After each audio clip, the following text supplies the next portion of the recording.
Okay, am I in shot? I think I am. How's it going, guys?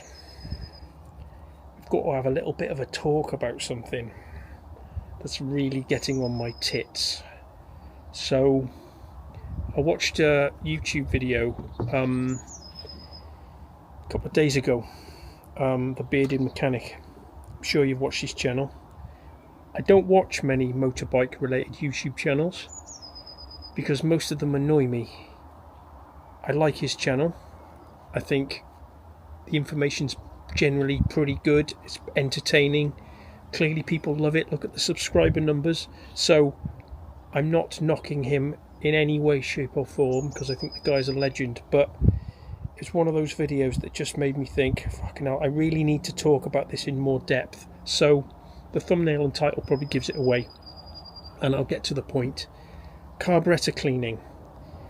Let me start by saying ultrasonic carburettor cleaning is not the gold standard and the panacea that all these videos would have you believe, and that's what sort of made me want to make this video. I watched him cleaning these carburettors on this CBR 600, and if you've seen the video you'll know what I mean.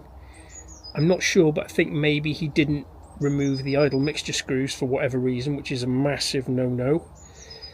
But they just sort of stripped the carbs and thought, I'll put them in this magic tank and they'll come out magically clean and working, and it just doesn't work like that. And this video is just perpetuating this myth that ultrasonic tanks are the way to clean carburetors.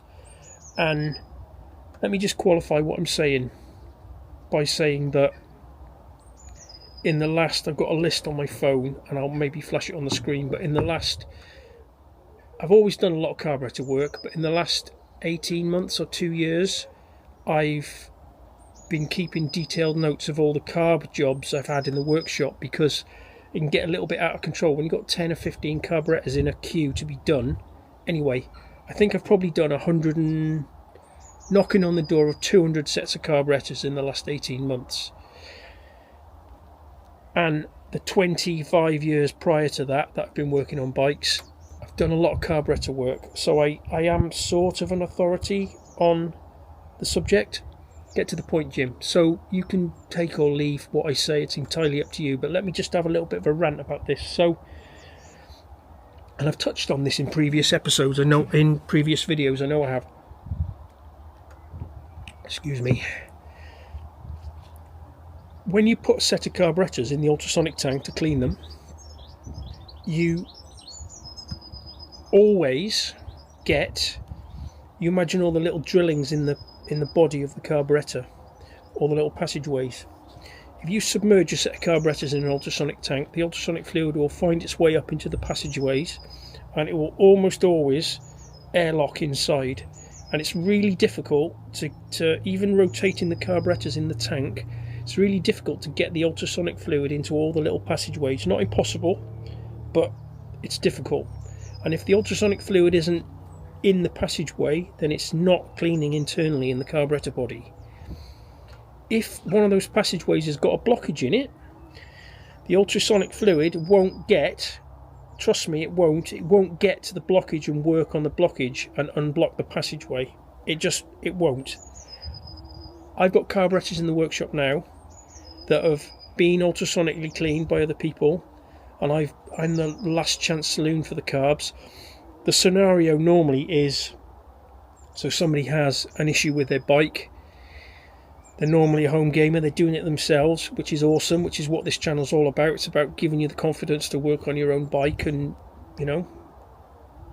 give you the confidence to work on your own bike. And I get a lot of messages saying, thanks for the videos, watching your video just gave me the confidence to have a go, and that's what it's all about. So I'm not knocking people that have a go at home, but they'll have a go at cleaning their own carburettors. They'll get to a point where they get stuck with them, the bike's not running right, they'll send them away somebody who ultrasonically cleans them, they'll get them back, they've still got the problem, so they think, well, it can't be the carbs because they've been done professionally. So then they'll go off down various different diagnostic dead ends trying to solve the problem that they've got, and eventually they'll circle back around to the carbs I'll get involved. I'll get the carbs that have been ultrasonically cleaned. Yeah, they're not clean internally.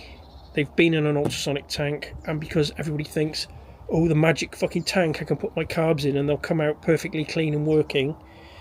So the way to do them, and I've talked about this in the past, an ultrasonic tank has its place, don't get me wrong. I've got heated ultrasonic tank which I use not on a daily basis but almost. Great for cleaning the carbs externally and getting in all the little nooks and crannies and the exposed bits of the float bowls, and perfect for cleaning. But in blocked drillings, fucking hell, that sun's bright. In blocked drillings, it's not going to work. So you're going to clean carbs yourself. You need to look at the anatomy of the carburettor and spend some time, looking at where the air jets are and where the drillings in the body are. And there's always giveaways. You can see where the drillings are just from the shape of the casting, and there's little blanks and stuff. You get the idea. You can see the anatomy of the carb. You've got to feed chemical cleaner down all the drillings and know where it should be coming out. The classic spot for blockages is, what's the technical word for it? So with the idle circuit, you've usually got the idle mixture screw. When the butterfly is shut, the fuel is fed out of one little drilling that the idle mixture screw controls. And then you've got some transition holes just underneath the butterfly.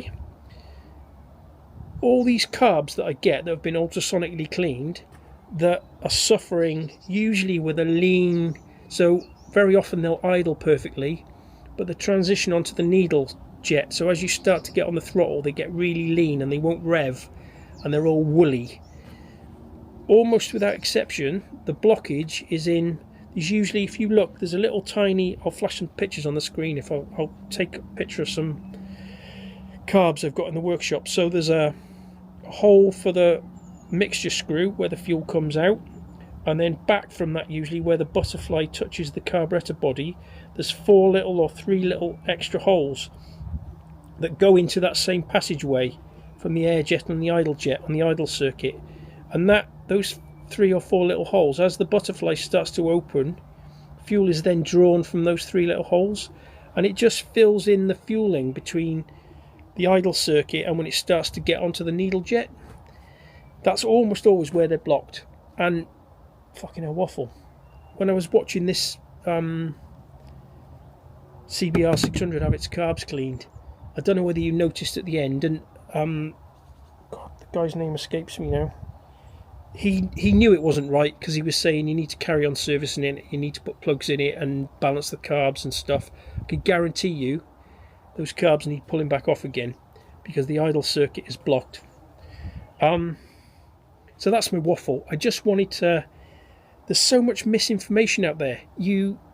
Everybody seems to think that fucking ultrasonic tanks are the way to clean carburettors, and they have their place, but I must have done,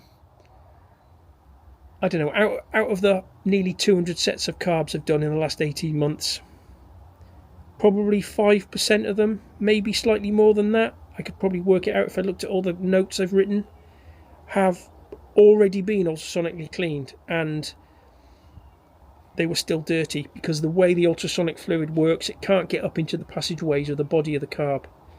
Fucking hell, what a massive waffle. Anyway, I hope there's some useful information in there. If your only takeaway is ultrasonic carb cleaning is not the be all and end all, and if somebody, I've noticed as well, fucking hell, here he goes again, sorry, I've noticed various businesses popping up on the internet, like on eBay, advertising carb cleaning, ultrasonic carb cleaning on eBay. Okay, you might get lucky, but there's a 20% chance you'll get your carbs back. If all they've done is ultrasonically clean them and they haven't done it chemically, then yeah, you can run into problems.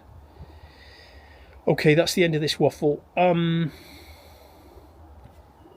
Subscribe if you would, and I know a lot of you are waiting on the next VMAX part. Just been filming some of that today. It's happening, it's coming. You're going to get part 4, don't panic. See you on the next one. Thanks guys.